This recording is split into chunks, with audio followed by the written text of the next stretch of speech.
So update tayo mga boss.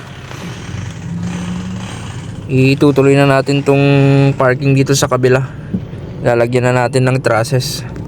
Nabili na natin yung mga materyales. Pero i-revise natin yung poste dito sa may gitna.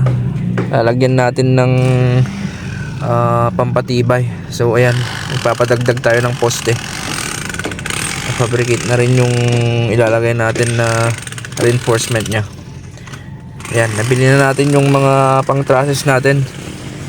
Tubular na 2x4 tsaka tubular na 2x3. Ayan, ongoing na rin yung CHB laying natin para dito sa may CR. Ayan, sinukay na. Eto, dito natin lalagay yung CR. Isang panlalaki tsaka pambabae. May mga kanya-kanyang shower din to. Eto naman yung magiging exit nitong parking.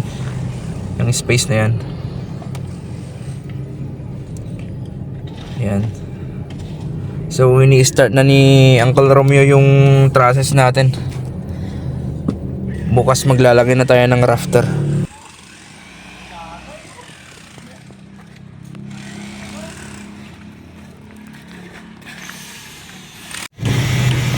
Ang presyo ng Corsan natin ngayon pumapalo na ng 1.7 to 1.9. Depende yan kung 2.5 cubic meters or 3 cubic meters. Yung pinadeliver natin nasa 3 cubic meters yan. 1,900 yung presyo. Pero pag 2.5 sa kabilang hardware 1,700, meron ding 1,750.